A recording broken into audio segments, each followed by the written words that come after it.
Donald Trump is the President of the United States, and Nigel Farage might become the Prime Minister of the United Kingdom. Oh, he's doing a great job. He's always been my friend for some reason. He liked me, I liked him, and he's shaking it up pretty good over there. He was the big winner of the last election. A new wave has swept through the First World under new leadership and pushing new ideologies. Farage believes that Trump's successful re-election marks the beginning of change in the West, a West where we don't hold back because of woke agendas. This is the single most resilient and bravest person I have ever met in my life. But is this budding friendship something to celebrate or fear? Between Brexit and Donald Trump's presidential win, which event sent larger shockwaves through the Western world? And I hope and believe that many things that will happen in America will serve as an inspiration to us. Woke is dying as we watch it in America, which I think is fantastic. Many similarities can be drawn between the US president and the leader of the Reform Party. But the comparison began with a historical event, Brexit. As the United Kingdom braced for impact, deciding between staying in the largest alliance in Europe or leaving it behind, Donald Trump assured the nation that the US would stand behind it no matter what. This would be a testament to the special relationship shared between the two countries, a term coined by Sir Winston Churchill to emphasize on how both countries relied on each other in more ways than some. However, while Trump would continue to maintain a relationship with the UK as the 45th president, then yet to be a reality, he strongly urged Britons to make the right choice. What was the right choice here? To exit the European Union, evoke Article 50, and never look back? Trump believed that the 2016 referendum was a fantastic opportunity for Britons, giving them the opportunity to make a choice for their national sovereignty. This was echoed by the Vote Leave party in the United Kingdom, backed by Boris Johnson. However, Trump's second claim that leaving the EU would allow the UK to exert stronger control over its borders was something that the then leader of the UK Independence Party, Nigel Farage, had been advocating for since 1993. Unsurprisingly, both influential figures found support from the President of the United States. Going back to 2016, when Trump was the presumptive Republican nominee, he stated that he had a feeling. Trump clarified that he wasn't making a recommendation, so to speak, about what the UK should do come June 2016, but he had a feeling that the best move forward was exiting the EU. He stated that he had a lot of investments in the country and knew it substantially well enough to say things that had been going badly for a while. More specifically, Trump claimed that it was the migration crisis that had pushed Britain back in more ways than some. He said, "I think the migration has been a horrible thing for Europe. A lot of that was pushed by the EU. I would say that the UK are better off without the EU, personally, but I'm not making that as a recommendation, just my feeling." The statement was followed by Trump's assertion that Britons would ultimately make their own decision on the matter. Still, experts believe that Trump knew the weight his words carried. Earlier, Democratic President Barack Obama had shown support for the UK retaining membership in the EU. He had claimed that should the UK withdraw, it would be sent to the back of the queue as far as trade deals with the US were concerned. Since Obama wasn't running for re-election, Trump's statements gave Leave campaigners more leverage. The fact of the matter was that a potential leader of the free world was giving them enough certainty that free trade agreements with the US were on the table. Obama left office and Trump assumed the role of President of the United States. Concurrently, the United Kingdom voted to exit the European Union with a 51% majority vote. The next step, following a divorce deal with the Union, was a trade deal with the US, right? Interestingly, the ambitious promises of better UK-US trade deals post-Brexit have not fully materialised yet. Trump's assurances of a phenomenal trade deal have faced setbacks, like when the US administration blocked an agreement between London and Brussels on agricultural quotas within the World Trade Organization, complicating the UK's trade negotiations. Alternatively, the US offered Britain a worse deal than the Open Skies Agreement that it had as a member of the Union. Trump administration officials were clear when they stated that the UK must adopt US regulations as a condition for an FTA. Ironically, this would limit Britain's ability to negotiate a trade deal with the remaining 27 members of the EU. Regulations such as what? Well, access to the National Health Service for US firms to start. Then, in February 2025, President Trump announced plans to impose a 25% tariff on various imports, including automobiles, pharmaceuticals, and semiconductors, as part of the Trump administration's proposed reciprocal tariffs. This move is believed to be an effort to counterbalance the UK's value-added tax, VAT, on US imports, aiming to address perceived trade imbalances, not really a part of any free trade deal. The word many analysts use for this turn in the special relationship between the two countries was predatory. Maybe Brexit was never about the UK leaving the EU. Maybe it was about the friends we made along the way, specifically the budding friendship between Trump and Farage. Farage was among the first foreign politicians to meet Trump after his 2016 election victory, symbolizing their mutual admiration. Trump even suggested that Farage would make an excellent UK ambassador to the US. Trump later appeared on Farage's radio show, where they discussed Brexit and their shared political philosophies. Two peas in a pod. A relationship that did sour, however, was the one between Farage and Johnson. It's worth mentioning here that while both figures were working towards the same goal in 2016, that is the UK's exit from the EU, they didn't back the same Leave campaign. The two did show mutual respect for one another, but that ended swiftly. Why? Frustrated with the Conservative government's delaying and dithering, Farage believed that Johnson was just like the others, someone who wasn't truly for Brexit, but only supported what he believed would get him the premiership. A very special happy birthday to my friend Nigel, and a very happy 60th birthday. You look great, Nigel. I tell you, I was just with you and you look great.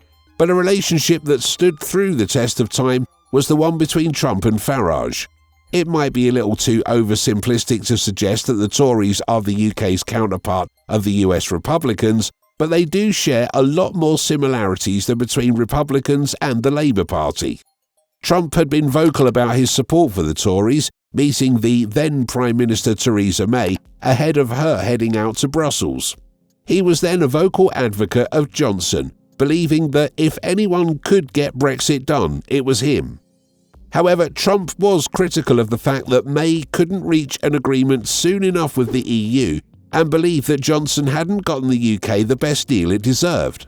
Through it all, still, he believed that Farage was the only man of principle, constantly retweeting his long and disparaging rants against the Tories for not making Brexit happen soon enough. The relationship was built on mutual admiration for one another. Trump believed Farage was the only one holding on to his end of the bargain, and Farage was willing to let go of the fact that Trump hadn't held up to his, as in the FTA.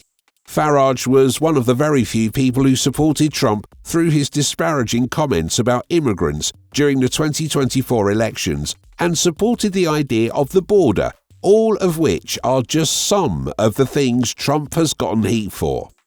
However, the relationship has faced challenges. In early 2025, Farage's interactions with Elon Musk reportedly led to a perceived diminishment of his stature in Trump's eyes. A former advisor to Trump suggested that Farage appeared much smaller to the former president following his public disagreements with Musk. Further complicating their alliance, Farage recently distanced himself from Trump's controversial remarks about Ukrainian President Volodymyr Zelensky. While Trump labeled Zelensky a dictator, Farage countered by affirming Zelensky's legitimate leadership, stating Zelensky is a non-dictator.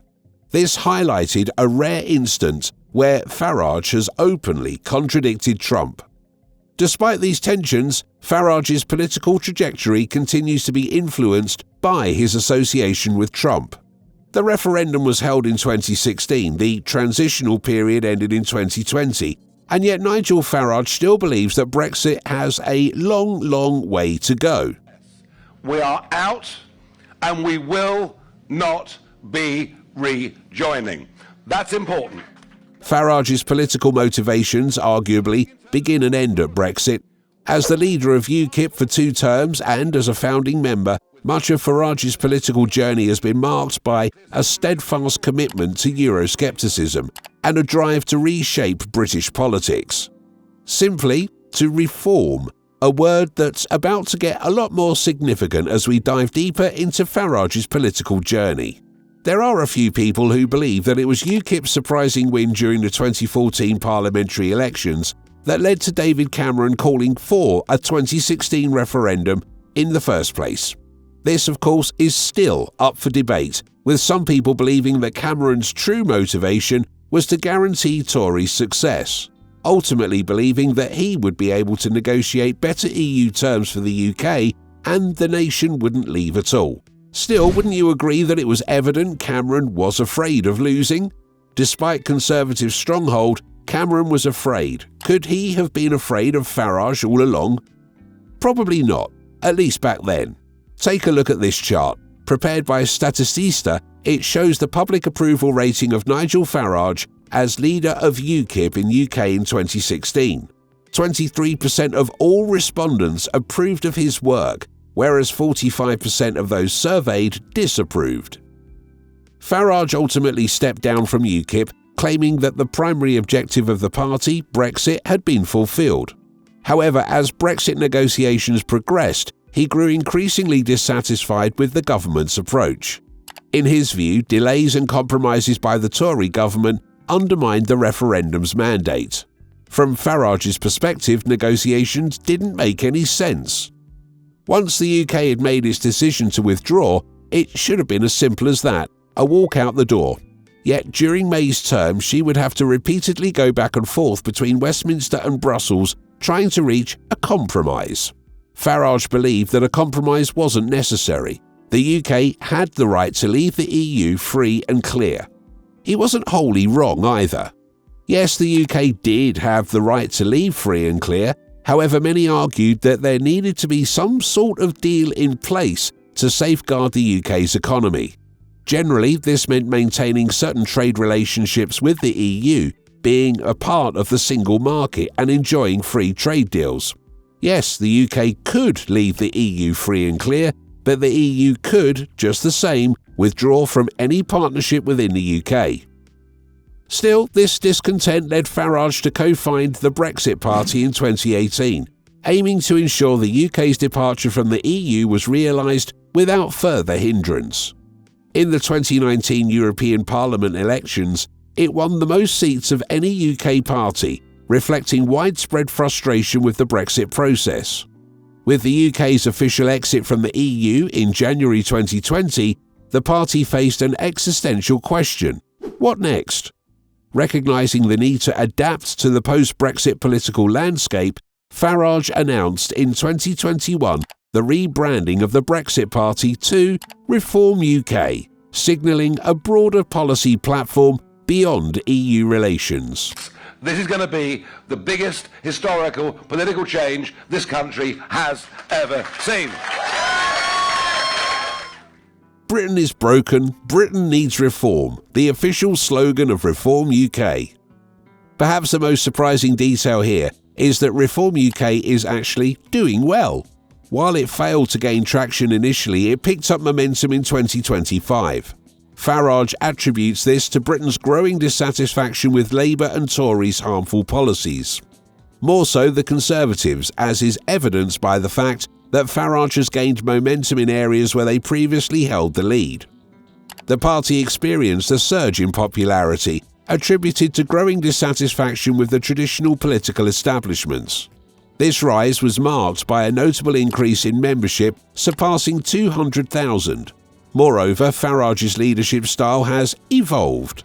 He's now more focused on appealing to younger voters by addressing contemporary issues such as welfare dependency and cultural identity. Despite all the criticisms and controversies, you have to admit his influence in shaping the discourse around national sovereignty, immigration, and economic policy. Donald Trump becoming the 45th President of the United States was good news for Nigel Farage. However, Trump becoming the 47th President as well was music to Farage's ears. Well, folks, I'm back, and they won't get away with it. He could be seen at the Republican candidates' political rallies then, and he can be heard congratulating the United States on making the right decision now. Farage is a fan of the US president, even if they don't necessarily agree on every single thing. The fact of the matter is, though, that they agree on a majority of things, just enough for them to remain dedicated to one another. Maybe dedicated enough for Trump to help Farage become the next Prime Minister of the United Kingdom? We already looked at a chart from 2016 that showed how Farage might have been gaining popularity, but it wasn't anything that could immediately translate towards a shot at the premiership. Now, let's take a look at an Ipsos poll from 2024. Nigel Farage holds the highest favourability rating among the listed politicians at 28%, but also faces a substantial unfavourable rating of 48%, resulting in a net favourability score of -20. As a close ally of Trump, Farage sees his 2024 presidential win as proof that populist anti-establishment politics can win big, and he hopes to replicate that success in the UK. He has already used Trump's win as motivation for his supporters, saying it's time for a similar shift in Britain. Farage has positioned himself as the alternative to Keir Starmer's leniency. While Farage's rise is not guaranteed, Trump's success has created the perfect moment for him to challenge the mainstream parties. With a weak Labour government, growing dissatisfaction among voters, and increasing support for populist policies, he may be closer than ever to becoming Prime Minister. If he can harness this momentum, Reform UK could become a serious force in the next general election.